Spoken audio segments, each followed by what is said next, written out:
pulang tanpa nyawa. Malam itu, langit menggigil, hujan turun dengan deras, membasahi desa kecil di pinggiran desa di Jawa Tengah.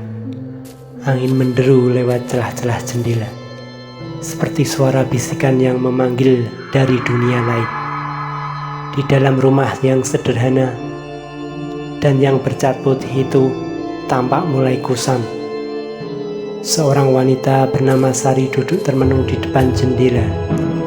Wajahnya pucat, matanya berkaca-kaca dan menatap keluar jendela. Dia menanti seseorang yang tak kunjung datang.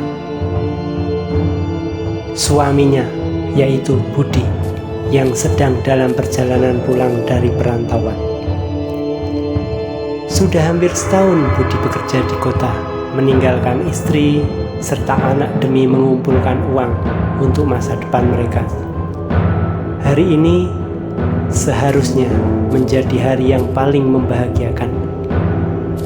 Namun waktu telah menunjukkan pukul 11 malam. Tidak ada kabar, tidak ada pesan. Sinyal pun tak bisa diandalkan di desa itu, karena benar-benar terisolasi oleh dunia luar. Sari mulai gelisah. Ia berdiri dan menengok ke kamar. Anaknya Raka yang berumur 5 tahun sudah tertidur lelap. Sari kembali ke ruang depan untuk menunggu hingga tiba-tiba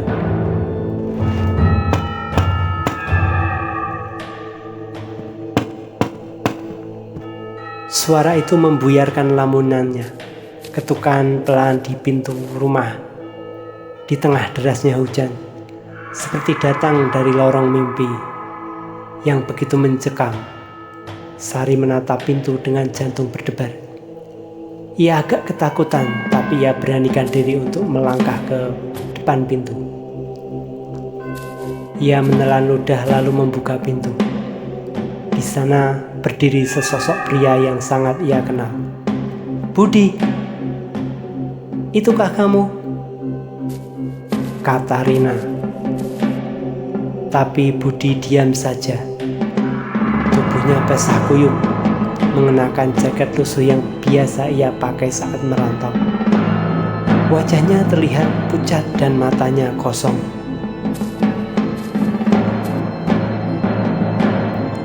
Sari lalu memeluknya dengan erat. "Ya Allah, Budi, akhirnya kamu pulang juga. Tahu nggak, aku khawatir banget," kata Rina. Budi tak menjawab. Ia hanya tersenyum tipis.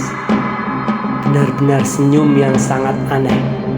Seperti ia tersenyum dengan terpaksa. Sari melangkah masuk tanpa sepatah kata. Lalu ia menuju kamar tidur dan berbaring. Sari mengira suaminya kelelahan. Perjalanan jauh ditambah hujan deras pasti membuat tubuhnya lemas. Tapi ada satu hal yang membuat Sari menggigil saat menyentuhnya. Tubuh Budi dingin, bukan seperti orang kehujanan, tapi seperti tidak bernyawa. Namun ia mencoba menepis firasat buruk itu.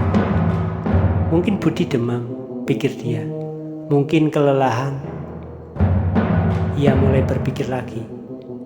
Ia ikut masuk ke kamar, menarik selimut dan berbaring di samping suaminya.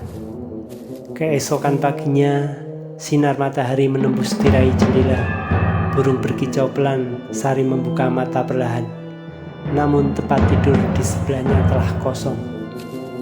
Sari mencari Budi, karena Budi benar-benar tidak ada di kamar itu. Ia membuka pintu kamar lalu bangkit mencari ke dapur, ke ruang depan, keluar rumah. Tidak ada. Sari mulai panik. "Budi, di mana kamu?" Belum sempat ia menenangkan diri, terdengar suara motor berhenti di depan rumah. Seorang tetangga, Pak Jaya namanya, turun tergesa-gesa dengan wajah tegang. "Sari, kamu sudah dengar berita dari radio?" kata dia. Sari menggeleng bingung. Kereta ke kota semalam anjlok di tikungan stasiun hutan.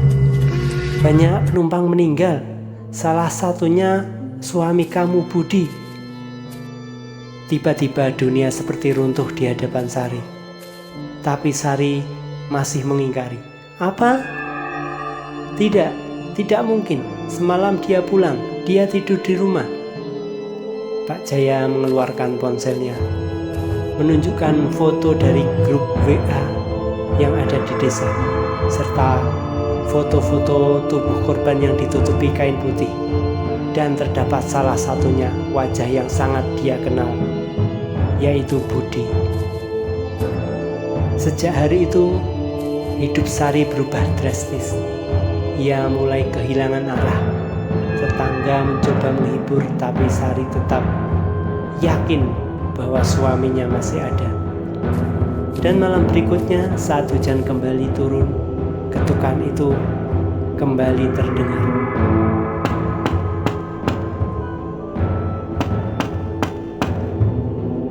Masih sama ketukan dengan yang kemarin. Dengan tubuh gemetar, Sari membuka pintu. Sosok Budi berdiri di sana, masih dengan jaket lusuh dan basah, mata kosong dan senyum yang dingin. Tanpa sepatah kata, ia kembali masuk ke kamar dan tidak menyapa Sari. Ia langsung tidur di kasur. Dan begitulah seterusnya, malam demi malam. Budi itu kembali, kadang duduk di ruang tamu, kadang berdiri di ujung tempat tidur, kadang memandangi anak mereka saat tidur dengan tatapan yang tidak bisa ditebak. Sari benar-benar ketakutan. Ini mengerikan dalam hatinya, ia bergumam. Udara di malam rumah mulai dingin setiap malam. Bau tanah basah dan anyir darah memenuhi ruangan. Raka, anak Sari dan Budi mulai menangis dalam tidurnya, menjerit dan berkata, "Ayah, ayah, jangan lihat aku terus, aku takut." Tetangga pun ikut merasakan keanehan. Beberapa kali ia melihat sosok pria berjalan di halaman rumah Sari menjelang tengah malam. Suara langkah kaki berat terdengar di atap. Bahkan seekor ayam tetangga mati dengan mata membelalak menghadap rumah Sari. Desa menjadi sunyi setiap malam. Tak ada berani yang keluar selepas maghrib. Dan tepat di malam ke-40 sejak kecelakaan, akhirnya warga mengadakan doa bersama untuk membacakan doa agar arwah si Budi pergi dengan tenang. Mereka membaca surat Yasin, tahlil, dan memohon supaya Budi diberi ketenangan di alam sana. Malam itu langit kembali kelam, hujan mengguyur bumi. Saat lantunan doa menggema, angin menerjang pintu rumah, tirai berkibar, lampu berkedip, dan salah satu warga melihat sosok hitam keluar dari kamar Budi. Dia berjalan perlahan ke ruang tamu, menatap ke semua orang dengan pandangan yang sangat kosong, dan sebelum akhirnya menghilang bersama kilat petir yang menyambar langit. Sejak malam itu rumah Sari kembali tenang. Tidak ada lagi ketukan pintu, tidak ada lagi sosok pucat yang muncul. Namun setiap kali hujan turun, Sari masih duduk di depan jendela sambil bertanya dalam hati, "Budi, apa kamu benar-benar sudah pergi atau masih menunggu di luar sana?"